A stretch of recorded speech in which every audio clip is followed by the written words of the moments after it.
Hi guys, and welcome to the channel. My name is Sam Evans and this is the Electric Singularity.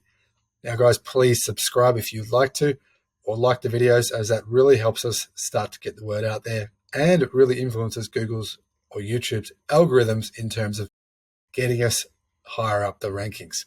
If I can do this, guys, if you can help us out with this, that'd be fantastic, because that will enable me to make better quality videos for you guys and really spend more of my day and more of my time invested into making better videos and making more of them, and also to providing answers to any questions you may have around electric vehicles. Now, today I'll be reviewing the Nissan Leaf E+.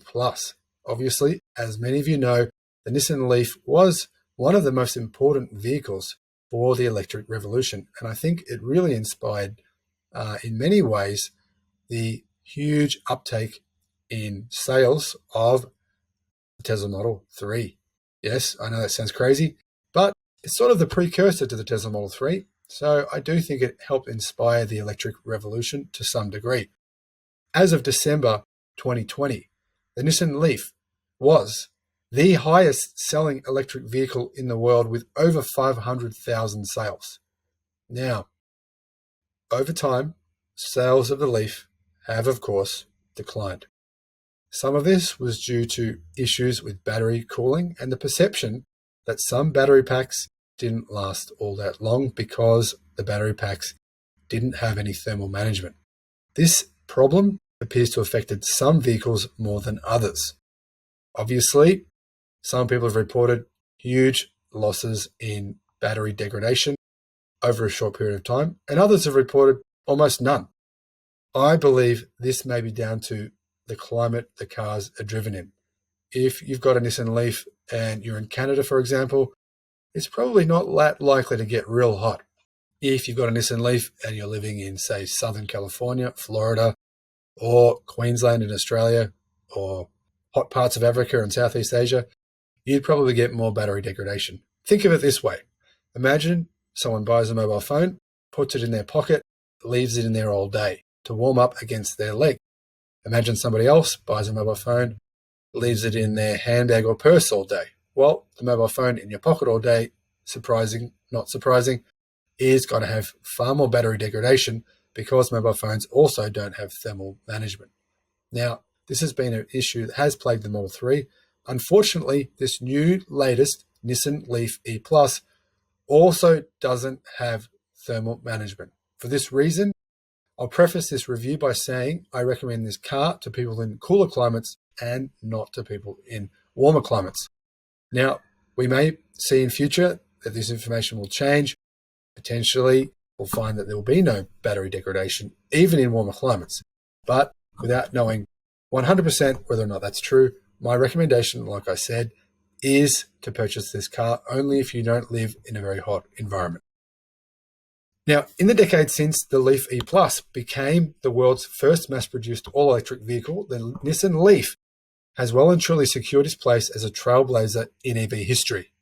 But despite the 500,000 delivery milestone passed in September of last year, it never really cracked the Australian market. This year, Nissan is hoping to change that with the help of the E+, which comes with a much bigger battery pack, a 40% increased in size battery pack, in fact.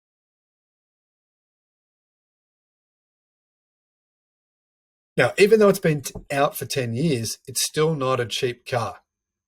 Detractors will continue to use price as the argument against electric cars, even though I don't believe this argument applies to the Model 3, as it obviously is a comparable car to, say, an Audi A4 or BMW 3 Series, and it comes at a similar price.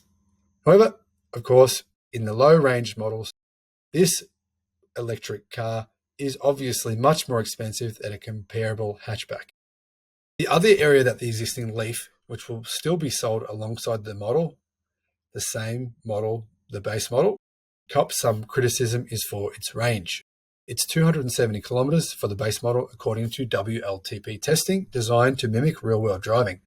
Now, Nissan has aimed to take that argument right out of the equation with this update and has switched from a 40 kilowatt-hour battery pack in this model to a 62 kilowatt-hour battery pack.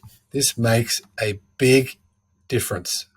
It now has a range of around 385 kilometers on WLTP testing, which is more realistic testing than used elsewhere. So you're probably going to get around about 370 kilometers of range from this car, which is pretty good. I think the 400 kilometer range is the sweet spot for an electric car. Now, in Australia, the E Plus starts at $60,500 before on-road costs. This model also costs around $40,000 in the United States. Compared to the entry-grade Leaf, costs around $49,990 in Australia, or around $35,000 in the United States. The bigger battery pack also brings more power and torque. That power and torque is now 160 kilowatts and 340 newton meters, up from 110 kilowatt and 320 newton meters. It gives it now a 0 to 60 mile per hour or 0 to 100 kilometer an hour, 6.9 seconds time, which is way better than it was before. And now I think this power and torque is pretty good. It's actually better than the equivalent Volkswagen ID3. The Leaf E Plus can charge faster now too, thanks to 100 kilowatt peak fast charging capability. That means you can get from 20% to 80% in around 45 minutes. That's if you can find a 100 kilowatt charger to plug into. In Australia, there's not a whole lot of them. There's obviously a lot more of these chargers in Europe and in the United States. In theory though, guys, obviously 99% of electric car charging will be done at home. And this thing takes about 11.5 hours to charge at home on a 32 amp type 2 charger. So about 11 and a half hours. That means you could drive it home at night, plug it in when you get home, and by the time the morning comes around, your car should be fully charged. Now, specifications. The transmission is a reduction drive. It has a front-wheel drive motor, so the motor is in the front. The curb weight is 1,756 kilos. It has a boot volume of 420 litres, which is pretty big. It means it's bigger than about 95% of other hatchbacks on the market. It has a 5-star safety rating. In Australia, it has 5 years and unlimited kilometres miles warranty. It has a single motor in the front. Battery size is 62 kilowatt hours. Driving range, like I said, is 385 kilometres on the WLTP standard, which is more realistic. Charging time, like I said, 20 to 80% capacity in 45 minutes on a 100 kilowatt fast charger, or 11 and a half hours on a 32 amp type 2 charger, 32 hours on a 10 wall plug. Now its length is about 4.5 meters, its width is 1.8 meters, and its main competitors here in Australia are the Hyundai Kona, which is a similar price, and the MG ZS EV, which I probably would recommend over and above this car, and Australian sales figures reflect the popularity of the MG ZS EV. Now, a car advice review in Australia said that they did a highway run into the countryside that indicated that the Leaf was going to achieve around about 330 kilometres of range on highway driving without the air conditioning running. They used the heated seats and steering wheel to see how much further they could push the car without using air conditioning, as obviously air conditioning will run the battery pack fast, drain the battery pack faster. Now, they said that the extended range gave them a lot more comfort. If you have family that live, say, 200 kilometres from the city, you're easily going to be able to drive there, charge the Leaf while you visit, and have enough juice to get you back home. So this could apply to, say, going on a road trip. There's a lot of destinations where you could do the same thing. Now, guys, the styling still polarizes many people, me included. In fact, I don't actually mind it too much, but whether or not I'd purchase a car for $60,000 that looks like this, I don't know. I probably wouldn't, to be honest. Obviously, hatchbacks, great for functionality. Much better than a sedan for functionality, of course. And in that sense, the Leaf is very practically packaged. If you're judging it on front seat comfort, space in the second row, and useful luggage capacity, I really think it ticks all of those boxes. Now, inside the cabin of the Leaf, you get Nissan's Nissan Connect infotainment system, which comes with Apple CarPlay and Android Auto, an 8-inch touchscreen, and proprietary satellite navigation. There's also the now familiar E-pedal switch, which means you can start, accelerate, decelerate, and come to a stop using only the accelerator pedal. That mode harvests back more battery charge too. And once you get used to it, it's quite easy to work with around town, especially. Now, guys, obviously, if you purchase an electric car, don't want to be using the brakes. You should really get used to using just the accelerator pedal to start and stop. That way, you can get much better range out of your car and also avoid having to replace brake pads or rotors. That's one huge benefit of electric vehicles. Now, according to Nissan, the e-pedal software has been reprogrammed to deliver smoother feel and enhanced pedal feedback, especially in reverse. It also delivers smoother and more rapid deceleration, making it much easier for you to stop the Leaf with the e-pedal. Now, from reports I've read, the open road driving experience in the Nissan Leaf E Plus is good. Like most electric cars, the Leaf's ride is quite firm, but it isn't harsh, even on country roads. You can really feel the heavier weight of an electric vehicle tip if you turn hard on a twisty road, but most buyers won't be doing this. The Leaf E Plus is really directed more at a leisurely cruise, and it will sit at highway speeds up to 110 kilometers an hour easily and comfortably. That's around about 63 miles per hour. Now, guys, obviously you don't want to go too much quicker than that because obviously you will really drain the battery quite quickly driving an electric car above these speeds.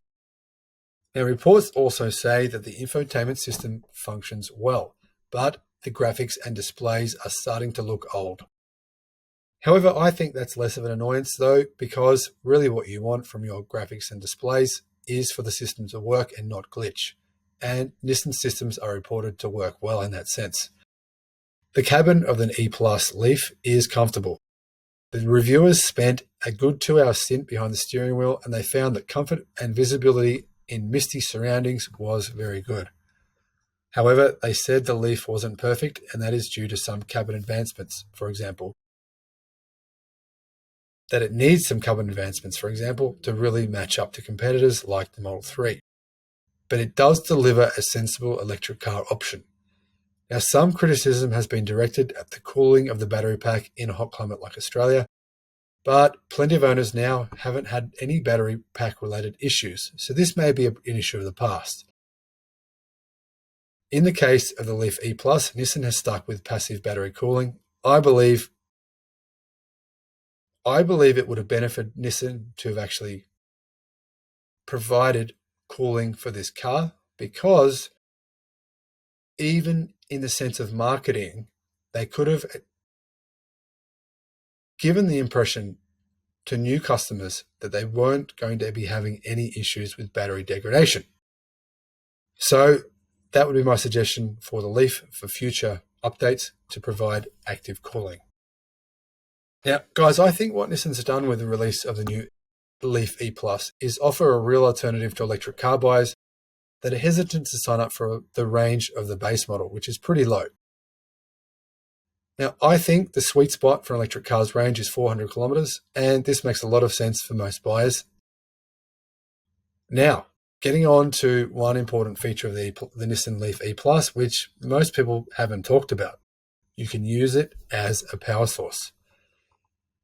An area where the Leaf is quite forward-thinking is in terms of its back-to-grid capability, in that it is set up to run bi-directionally. In other words, with the correct inverter set up at home, the Nissan Leaf can power your house. This system really points to the future. With a regular home battery pack currently sized around the 15 kilowatt hour mark, the Leaf 62 kilowatt hour battery pack is quite formidable. According to the various studies, an average Australian house will use between 10 to 20 kilowatt hours per day. So in an emergency, you could run your house for a few days just off the Nissan Leaf. However, of course, this requires a shift in thinking, and at the moment, the technology isn't cheap. But the big change comes with the self-managing way in which the systems run. In an ideal world, you could power your house with solar panels during the day, for example, charging the Leaf at the same time, getting free energy. Then, through the night, the Leaf could run power into your house, leaving enough charge for you to do whatever driving you need to do the next day. This, I think, is an awesome benefit to the Nissan Leaf E+. If you live in an area affected by frequent blackouts or bushfires, for example, and the power supply is often affected, you could run your house directly from the Leaf for a few days until the power supply is repaired and restored. This is an awesome feature, and I believe this is a feature that all electric cars should have. Now, competitors. Competitors in the Australian market are really few and far between at the moment. Of course, you've got the Tesla Model 3, and soon, in probably 6 months, we'll also have the Tesla Model Y. I believe the Model Y will be a better competitor for this car than the Model 3 because it's more a similar kind of shape. Obviously, the Model Y will be more expensive though. I predict the base Model Y will be around about 75,000 Australian dollars, so around about $15,000 more than this vehicle. So if you can't stretch that far, this could be a good choice. However, MG crossover EV in Australia currently costs around $45,000, so it's $15,000 cheaper than this specified Nissan Leaf E+. And sales are really taking off in Australia of this vehicle for that reason. Other competitors soon to come to the Australian market include the BYD EA1 hatchback, which will be significantly cheaper, and also the BYD Tang SUV, which will be around about the same price. In fact, according to Nextport Distributor in Australia, the base model Tang SUV will be $49,000, and I believe the dual motor Tang SUV will be around about $69,000, which also makes it a fantastic alternative. Guys, I hope you've enjoyed this review. If you have any questions at all about the Nissan Leaf E+, leave them in the comment section. And if you have any opinions about what I've said, put your opinions down. I'll do my best to respond and engage with you. And who knows, maybe I'll learn something that I haven't in researching this car. Guys, thank you for watching. Please remember to subscribe to the channel. I really appreciate your support. And I look forward to seeing you on the next one. Bye-bye.